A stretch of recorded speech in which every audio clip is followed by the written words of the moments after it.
got the vent cleaned out. Got it empty except for... I'm gonna get these out so I don't get sucked up in there too. And then I'm just gonna put it on air dry for 20 minutes or whatever it runs for.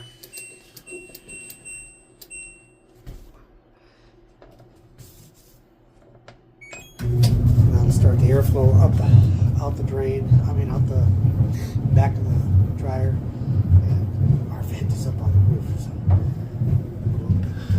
up there. Alright, so for my dryer line, my dryer vent, I've got this flexible small brush. And for the flue, for our firebox flue, I've got this more rigid brush because it's, it's a steel tube flue with this flexible fiberglass rod that I use. There's 3 4-foot sections, I guess, or 2 4-foot sections and a 3-foot section. And this thing looks like this. You can run it up from the top there and clean it up, or from the bottom if you want. I have easier access from the roof actually, so I use this guy. So I've got an N95 mask on. I'm going to go ahead and remove this vent cap off. Just,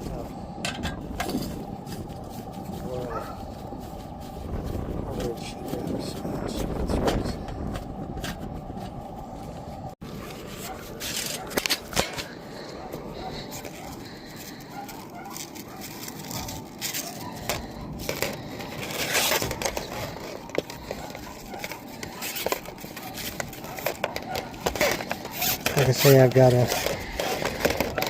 not a respirator, but an N95 mask on. I hope this is filled in correctly. You can see all that vent coming off there.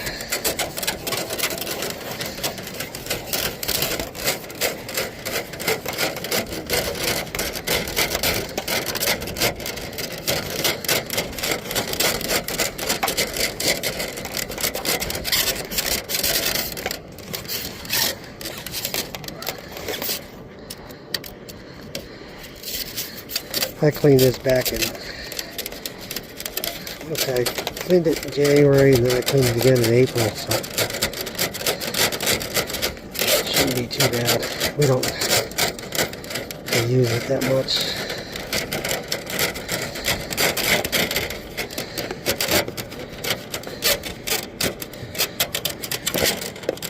This kink is kind of a bad deal here. You can spin this thing. You can put it at the end of a drill, spin it if you want.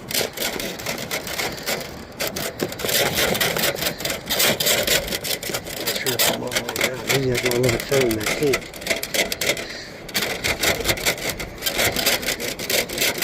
Feels like I'm about to be knocked out. So I can hear it kind of hitting the bottom of that box.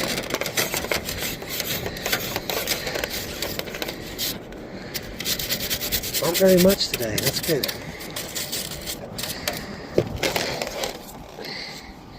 And a lot of times you gotta kind of clean the top of this, the inside of this, so you'll get some moisture out of there and the lint will pile up in there. So that looks good, and we're going to go ahead and attach this back on here. Use those 4 screws and the driver, and we're done. So let's get this stock off.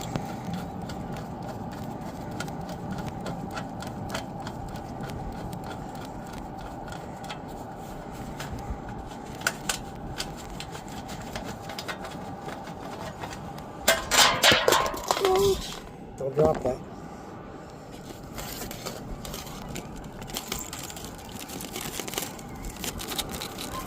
Supposed to be using this thing.